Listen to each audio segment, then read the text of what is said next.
ಈಗಾಗಲೇ ನಾನು ನಿಮಗೆ 2 ಥರದ ಸ್ವೀಟನ್ನು ಹೇಳ್ಕೊಟ್ಟಿದ್ದೀನಿ. ಹಾಗೆ 1 ಥರದ ಖಾರ ಅಂದರೆ ಬಾಳೆ ತಿಂಡಿನ ಪಕೋಡ ಮಾಡೋದನ್ನ ಹೇಳ್ಕೊಟ್ಟಿದ್ದೀನಿ. ಈಗ ಇನ್ನೊಂದು ಅಡುಗೆ, ಖಾರದ ಅಡುಗೆನೇ ಹೇಳ್ಕೊಡ್ತಾ ಇದ್ದೀನಿ. ಈಗ ಮಾಮೂಲಿಯಾಗಿ ಕೆಲವರು ಮನೇಲಿ ಏನು ಮಾಡ್ತಾರೆ, ಹಬ್ಬದ ಅಡುಗೆಯಲ್ಲೂ ಕೂಡ ಮನೇಲಿ ಪಲಾವು ಹಾಗೆ ಪುಳಿಯೋಗರೆ ಈ ಥರದ್ದೆಲ್ಲ ಮಾಡಿರ್ತಾರೆ. ಅದಕ್ಕೆ ಸ್ವಲ್ಪ ಜೊತೆಗಾರ ಬೇಕಲ್ವಾ? ಅದಕ್ಕೆ ನಾನು ಇವತ್ತು ನಿಮಗೆ ಸೇವ್ ಮಾಡೋದನ್ನ ಹೇಳ್ಕೊಡ್ತಾ ಇದ್ದೀನಿ. ಅರೆ, ಸೇವು ಮಾಮೂಲಿ ನಮ್ಗೆ ಗೊತ್ತಿದೆ ಅಂತಿದ್ದೀರಾ? ಆದರೆ ಇದು ಅಂತಿಂತ ಸೇವಲ್ಲ, ಸ್ಪೆಷಲ್ ಆಗಿ ಪುದೀನ ಖಾರ ಸೇವ್ ಮಾಡೋದನ್ನ ಹೇಳ್ಕೊಡ್ತಾ ಇದ್ದೀನಿ. ತುಂಬ ವಿಶೇಷವಾಗಿದೆ ಅಲ್ವಾ? ಬನ್ನಿ ಹಾಗಾದ್ರೆ ಈ ಅಡಿಗೆಗೆ ಏನೇನು ಪದಾರ್ಥ ಬೇಕು ಅಂತ ನೋಡೋಣ. ಕಡಲೆ ಹಿಟ್ಟು, ಎಣ್ಣೆ, ಪುದೀನ, ಉಪ್ಪು, ಮೆಣಸು, ಕಾಳು, ಆಮ್ಚೂರ್ ಪೌಡರ್, ಜೀರಿಗೆ ಪುಡಿ, ಬಿಳಿ ಎಳ್ಳು, ಕೊತ್ತಂಬರಿ, ಮೆಣಸಿನಕಾಯಿ. ಫಸ್ಟಿಗೆ ಒಂದು ಬೌಲಿಗೆ ಕಡಲೆ ಹಿಟ್ಟನ್ನು ಹಾಕಬೇಕು. ಅರ್ಧ ಬಟ್ಲಷ್ಟು ಹಾಕ್ಬಿಡಿ.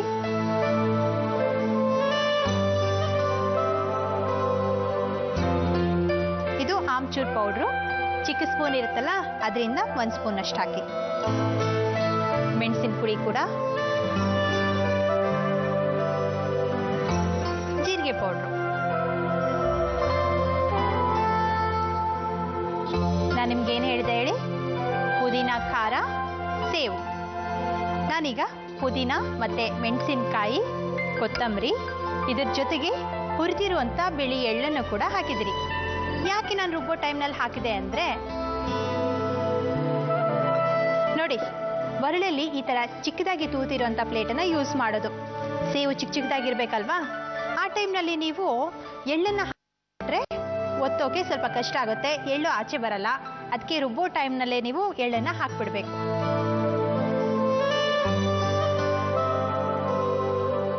ಸ್ವಲ್ಪ ಖಾರ ಚೆನ್ನಾಗಿರಲಿ, ಅದಕ್ಕೆ 3 ಸ್ಪೂನ್ ಹಾಕಿದ್ದೀನಿ. ಈಗ ರುಚಿಗೆ ತಕ್ಕಷ್ಟು ಉಪ್ಪು.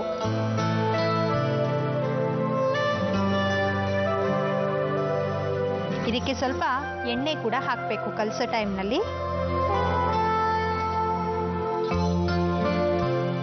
ನಾನು ಬಳಸ್ತಾ ಇರೋ ಎಣ್ಣೆ Emami healthy and tasty sunflower oil.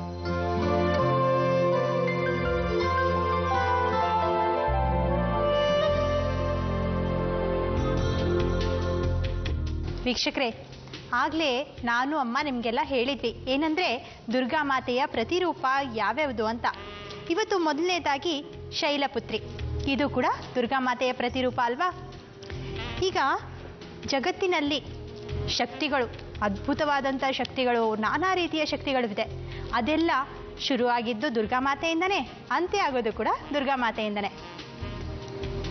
ಕೆಲವೊಂದು ವಿಷಯಗಳು ಇರುತ್ತೆ ನೋಡಿ, ಅದನ್ನೆಲ್ಲ ನಾವು ಕರೆಕ್ಟಾಗಿ ತಿಳ್ಕೊಂಡಿರ್ಬೇಕು. ಯಾಕಂದರೆ ನಮ್ಮ ಮುಂದಿನ ಪೀಳಿಗೆಗೆ ತಿಳಿಸ್ಕೊಡ್ಬೇಕಲ್ವಾ? ಈಗ ನೀವು ಅಡುಗೆ ಮಾಡೋದನ್ನು ಕಲಿತಾ ಇದ್ದೀರಲ್ಲ, ಅದರೊಟ್ಟಿಗೆ ನಾನು ಏನೇನು ಹೇಳ್ತಾ ಇದ್ದೀನಿ ಅದನ್ನು ಕೂಡ ತಿಳ್ಕೊಳ್ತಾ ಇದ್ದೀರಾ ಅಂತ ಅಂದ್ಕೊಳ್ತೀನಿ.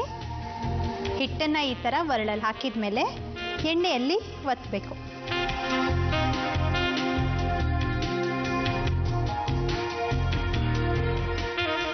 ನೋಡಿದ್ರಾ ಎಷ್ಟು ಈಸಿಯಾಗಿ ಬರುತ್ತೆ? ಹಾಗೆ ಎಣ್ಣೆಲಿ ಹಾಕಿದ ತಕ್ಷಣ ಬೇಗ ತೆಗೆದುಬಿಡಬೇಕು. ಕಡಲೆ ಹಿಟ್ಟಿರೋದ್ರಿಂದ ಬೇಗ ಕರೆದ್ಬಿಡುತ್ತೆ.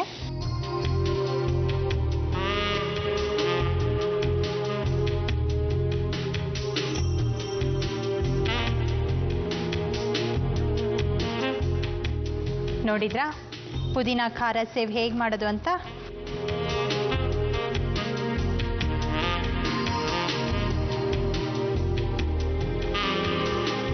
ತಿಳ್ಕೊಂಡ್ರಲ್ಲ ವೀಕ್ಷಕರೇ, ಪುದೀನ ಖಾರ ಸೇವ್ ಹೇಗೆ ಮಾಡೋದು ಅಂತ? ಪುದೀನ ಖಾರ ಸೇವ್ ಮಾಡುವ ವಿಧಾನ: ಬೌಲ್ನಲ್ಲಿ ಕಡಲೆ ಹಿಟ್ಟು, 1 ಸ್ಪೂನ್ ಆಮ್ಚೂರ್ ಪೌಡರ್, 1 ಸ್ಪೂನ್ ಮೆಣಸು ಪುಡಿ, 1 ಸ್ಪೂನ್ ಜೀರಿಗೆ ಪುಡಿಯನ್ನು ಹಾಕಿ ಇದರೊಂದಿಗೆ ಬಿಳಿ ಎಳ್ಳು, ಪುದೀನ, ಮೆಣಸಿನಕಾಯಿ, ಕೊತ್ತಂಬರಿಯನ್ನು ಸೇರಿಸಿ ರುಬ್ಬಿದ ಮಿಶ್ರಣವನ್ನು 3 ಸ್ಪೂನ್ ಹಾಕಿ ರುಚಿಗೆ ತಕ್ಕಷ್ಟು ಉಪ್ಪು, ಎಣ್ಣೆಯನ್ನು ಸೇರಿಸಿ ಚೆನ್ನಾಗಿ ಮಿಕ್ಸ್ ಮಾಡಿಕೊಳ್ಳಿ. ಈ ಹಿಟ್ಟನ್ನು ಒರಳಿನಲ್ಲಿ ಹಾಕಿ ಬಾಣಲೆಯಲ್ಲಿ ಕಾಯ್ದ ಎಣ್ಣೆಯಲ್ಲಿ ಹಾಕಿ ಚೆನ್ನಾಗಿ ಕರಿಯಿರಿ. ಈಗ ಪುದೀನ ಖಾರ ಸೇವ್ ರೆಡಿಯಾಗಿದೆ.